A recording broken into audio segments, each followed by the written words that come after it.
Hello, and welcome to Focus on Freedom. For the sixth week of the fourth quarter, we are your hosts, Jackson and Aiden. This Friday will be the Letter of Intent Assembly. It will be a rally scheduled during your sixth period class. We hope you had a fun time at Falcon Fest a couple of weeks ago. Let's take a look at some of the highlights from the event.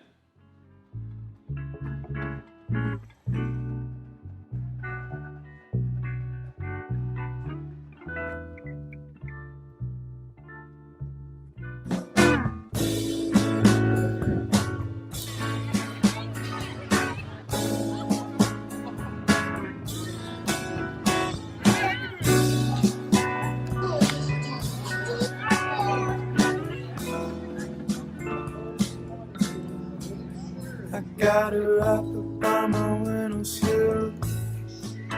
My good and warm clouds into the field. I got long johns and a hoodie on. The leaves have been left by trees, but it's snowing like a mother. I mean, she can see right through my screen. Oh, get above the rooftop, take a hit above the tree.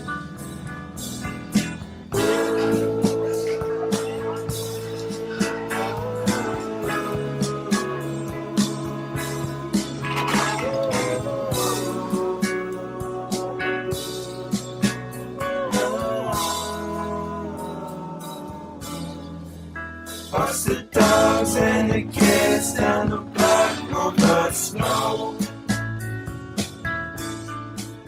Grab a cup in the kitchen with my pops and my mom.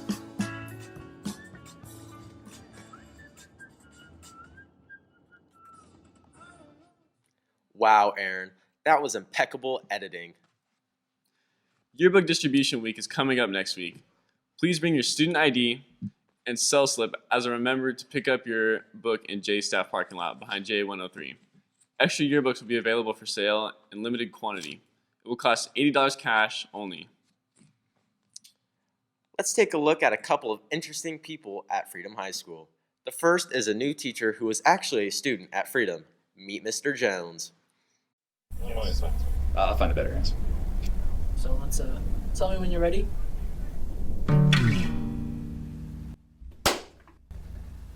Hello, my name is Cable Haynes, and who are we here with? This is Mr. Jones. Mr. Jones, nice to meet you. I've been looking around the classroom, and I'm seeing a lot of artwork. Specifically, Got some artists. Mr. Jones need better Wi-Fi, Mr. Dictator. Yes. So if I can address the allegations, a lot of people think I'm a dictator. I do not think I'm a dictator, but maybe at times I may be a dictator. I don't know. I've known you for a few minutes. People think I'm a dictator. I look like a dictator. No comment. In order to have a dictator, you have to have people that were willing to follow you, right? So I don't know. But, it's more of a joke with my students when the Wi-Fi goes down or something like that. Something goes wrong with technology and they're sitting there twiddling their thumbs and not having anything to do because, in society today, there's a lot of phone addictions. And when the internet's down, that means they can't go on their phone. And that means they get bored. And that means they start questioning authority. And I'm that authority occasionally. Sounds like a dictator. Anyways, what are your favorite class? What's your favorite class? Well, I'd say, I tell all my students this. I say I love and hate them all equally. But if I had to choose one, I'd probably say my second period driver's ed. They're always, a well-balanced group of kids and, very creative at times in driver's ed. So I'll say, yeah, second period driver's ed. But, I love and hate all my classes equally, some more than others, though. What are your top 10 top 10 students? If you had to, what were your top 10 students, of all your classes? I'll repeat my answer to the previous question. I love and hate all my students equally. But if you had to, if it was like a life or death situation, you had to choose a top 10 students, what would it be?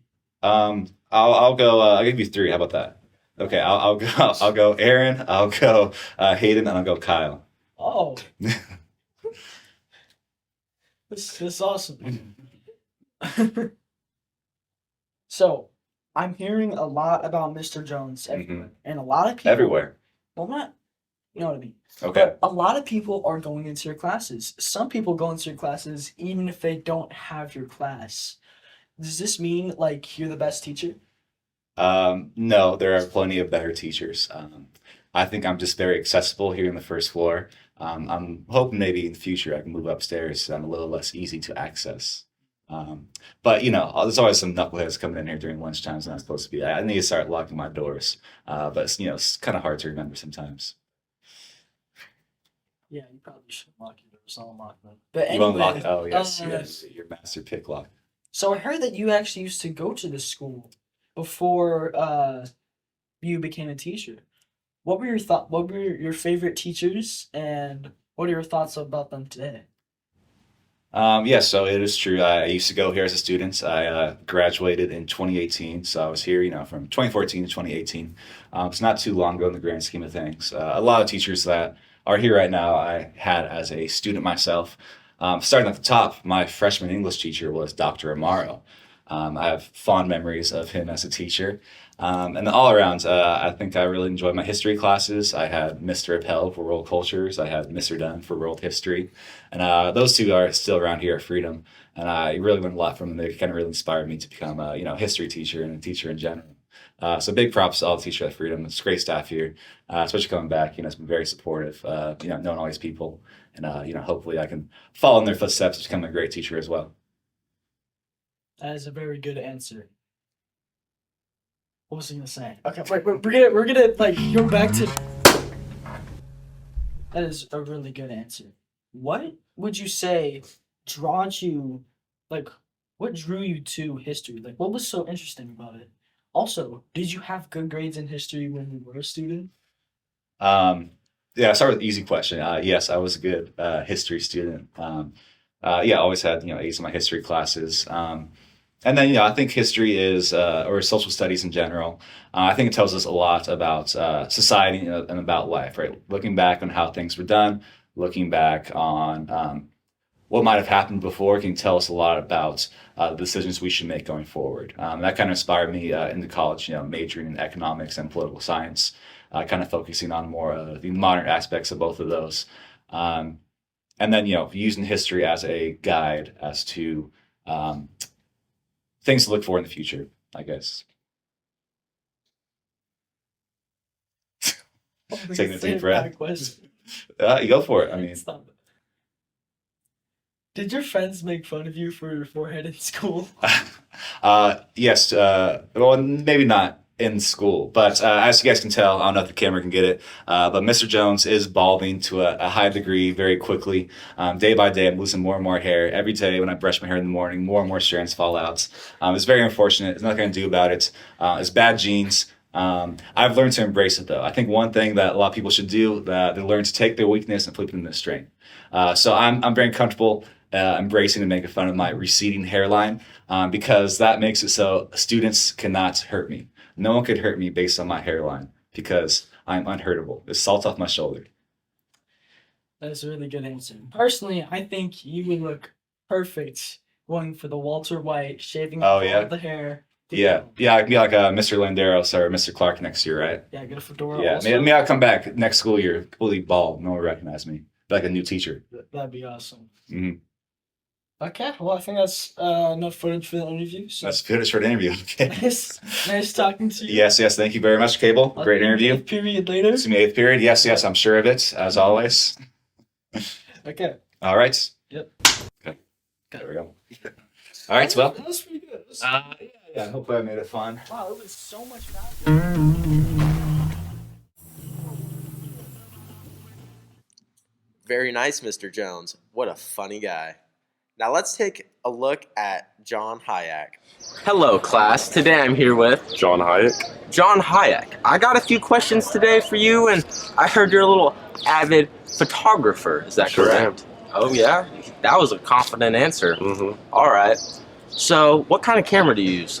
I have a DLS Pentax. I don't know what the year is, but it's pretty old, but it takes good pictures. So I've been seeing some of those on the social, and they look good. thank you. Yeah. And so, you like to take pictures, where do you like to go take pictures at? I like to go like Mount Diablo, Black Diamond, just kind of like hiking areas, outdoor areas. That's the kind of pictures I like to take. So yeah.